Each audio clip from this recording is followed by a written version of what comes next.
Bhupalan, who cleared IBBS clerk and RRB clerk. Bhupalan அவர்களை மேடை கழிக்கிறோம்.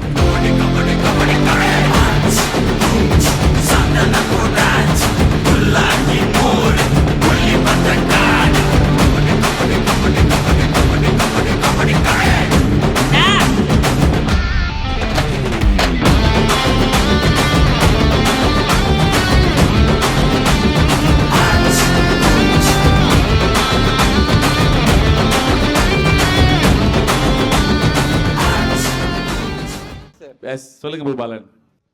ஸோ நிறையா ப்ரிப்பேர் பண்ணிட்டு வந்தேன் பேசணுன்னு, பட் இங்கே பார்த்தோன்னே எதுவும் பேச தோணலை, ஒரு மாதிரி பதட்டமாகவே இருக்குது. ஆக்சுவலி நான் ஸ்டார்ட் பண்ணது வந்து 2023ல். பேங்கிங் வந்து நானே தான் சூஸ் பண்ணேன். சின்ன வயசுலேருந்து அப்பா வந்து நான் எந்த டிசிஷன் எடுத்தாலுமே வந்து நோன்னு சொல்ல மாட்டார். உனக்கு ஓகே, உன்னால் கான்ஃபிடென்ட் இருக்குன்னா நீ பண்ணு அப்படின்னு சொல்லி கொடுத்தினாரு. அதே மாதிரி தான் நான் காலேஜ் படிக்கிறது இருந்தாலும் சரி, இல்லை இந்த மாதிரி பேங்கிங் எடுத்ததும் சரி, அப்பா தான். 1 இயராக எனக்கு ஃபிலிம்ஸ் எதுவுமே கிளியர் ஆகலை. அப்புறம் வந்து அப்பாவும் அம்மாவும் நிறையா வந்து மோட்டிவேட் பண்ணுவாங்க, பரவாயில்ல படி படி எவ்வளோ ஆனாலும் பரவாயில்ல. ஆக்சுவலி எல்லாருமே சொல்லுவாங்க நான் காசு கேட்டால் தான் எங்கள் வீட்டில் தருவாங்க அப்படின்னா எதுவுமே கேட்டதே இல்லை எங்கள் அப்பாட்ட. மந்த் எண்டு முடிக்கு முன்னாடியே காசு அனுப்பட்டுமா ஃபீஸ் கட்டணும்ல, கரெக்டாக கட்டிடு அப்படின்னு நான் கேட்கறதுக்கு முன்னாடியே வந்து எங்கள் அப்பா எனக்கு சொல்லுவார். இது ரெண்டு விஷயம். ஒன்று, அப்பா அம்மா வந்து காசு இல்லாத ஒரு நெருக்கடி. இன்னொன்று வந்து அவங்க நம்ம கேட்காமலே கொடுக்கும்போது நம்மளோட ரெஸ்பான்சிபிலிட்டிஸ் இன்னும் அதிகமாகிடும். அதுவே இன்னொரு நெருக்கடியை கொடுக்கும். ஆமாம், அதுவே கொஞ்சம் கஷ்டமாக இருக்கும். ஐயோ இவ்வளோ செய்கிறாங்களே, அவங்களுக்கு நம்ம என்ன திரும்பி பண்ண முடியும் அப்படின்னு சொல்லிட்டு 12th முடிச்சுட்டு நீட் படிக்கலான்னு 1 இயர் நீட் படிச்சிருந்தேன். அப்போ வந்து ஊர்லலாம் பாரா இவனெல்லாம் வந்து நீட் செய்கிறான், இவனெல்லாம் கிளியர் பண்ணுவானா அப்படின்னு சொல்லி பேசிகிட்டு இருந்தாங்க. இன்னமும் சரி வந்து உங்கள் பையன் என்ன பண்ண போகிறான் அப்படின்னு சொல்லிட்டு வீட்டில் ஏறி வந்து எங்கள் அம்மாட்ட கேட்பாங்க, என்ன உங்கள் பையன் பண்ணிகிட்ருக்கான், அவங்க பையன் என்ன பண்ணா அப்படின்ட்டு. அவங்களுக்குலாம் சொல்கிற ஒரே விஷயம் தான், நான் இப்போது IBSPO ஒரு 80,000 சம்பளம் வாங்குற ஒரு சென்ட்ரல் பேங்க் ஆஃபீஸராக இருக்கேன். இதில் எங்கள் அம்மாவும் எங்கள் அப்பாவும் பண்ண ஒரு கஷ்டத்தால் அவ்வளோதான் முடிஞ்சு. கிரேட். அம்மா, தம்பி பாஸ் ஆகிட்டாப்ல. இதுக்கப்புறம் யாராவது வீடு தேடி வந்தாங்கன்னா இந்த மெடல் எடுத்து அவங்க மூஞ்சில காட்டுங்க. எஸ், கண்டிப்பாக சில வார்த்தைகள் சொல்லுங்க. என் பையனை எல்லாரும் கேவலமாக பேசினாங்க. நீ எதுக்கு அவனை நினச்சதெல்லாம் படிக்க வைக்கிற, அவன் இஷ்டத்துக்கு விட்ற, அவன் எங்கேருந்து ஒன்று பார்த்துக்க போகிறான், வேலைக்கு போகிறான்னாங்க. அவங்க முன்னாடி என் பையன் சாதிச்சு காட்டினது எனக்கு மிகப்பெரிய சந்தோஷம். இந்த ரேஸுக்கு நான் ரொம்ப கடமைப்பட்டிருக்கிறேன். ரொம்ப தேங்க்ஸ். ரொம்ப நன்றிம்மா. அப்பா சொல்லுங்க, நீங்கள் சொல்லுங்க. அனைவருக்கும் வணக்கம். நாங்கள் வந்து கள்ளக்குறிச்சி மாவட்டம். இவருடைய ஆசையெல்லாம் டாக்டர் ஆகணும்னு தான், என்னுடைய ஆசையும் அதான். ஆனால் ஒரு சில காரணங்களால் ஒரு 3 மார்க்கில் அது மிஸ் ஆயிடுச்சு. சரி, ஆனால் நான் வருத்தப்பட்டேன், அவர் வருத்தப்படலை. பிஎஸ்சி அக்ரி கோயம்புத்தூரில் கவர்மெண்ட் காலேஜில் போட்டோம். ஆனால் மேட்டுப்பாளையம் ஃபாரஸ்ட்ரி கிடச்சிது. 4 வருஷம் முடிச்சிட்டாரு.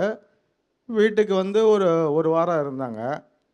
என்ன பண்ண போகிறீங்க, ஏன்னா எனக்கு வருத்தமாக இருந்து டாக்டர் இப்போ கிடைக்கலன்னு. ஆனால் அவர் அதுக்காக வருத்தப்படலை, அடுத்தது என்ன செய்யணுமோ அதை செஞ்சார்.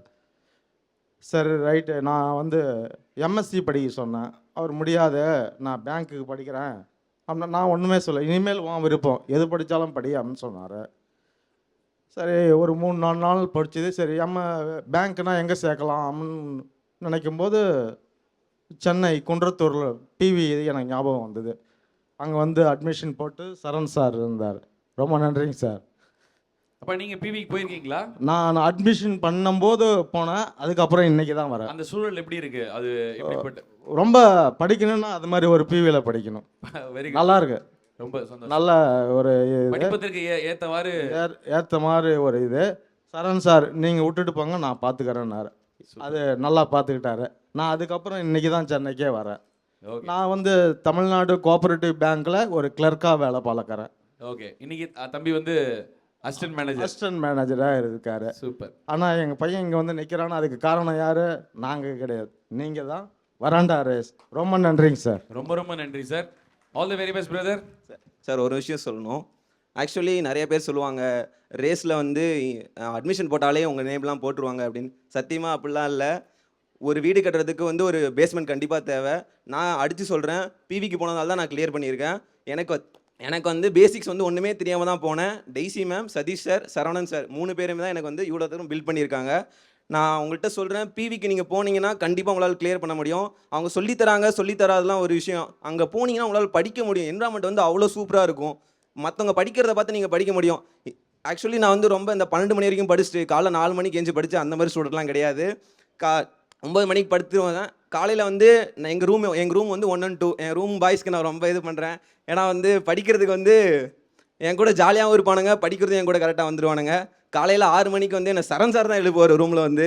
எழுந்திரிங்கடா போய் படிங்கடா, உங்களுக்கு தான்டா சர்க்கிள்லாம் வச்சுருக்கேன், போய் படிங்கடா அப்படின்னு சொல்லிட்டு இருப்பார்.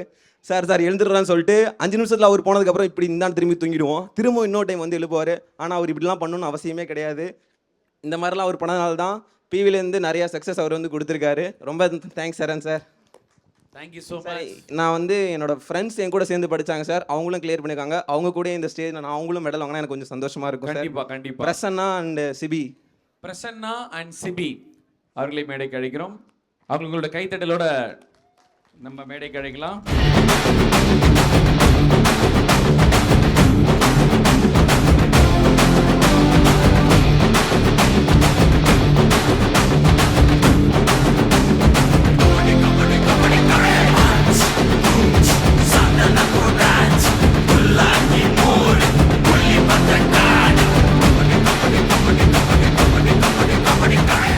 பிவி ஸ்டூடெண்ட்ஸ் தான். பிவிக்கு போனா வெற்றி பெறலாம் அப்படின்றதுக்கான ஒரு உதாரணம் தான் இந்த 3 பேருமே.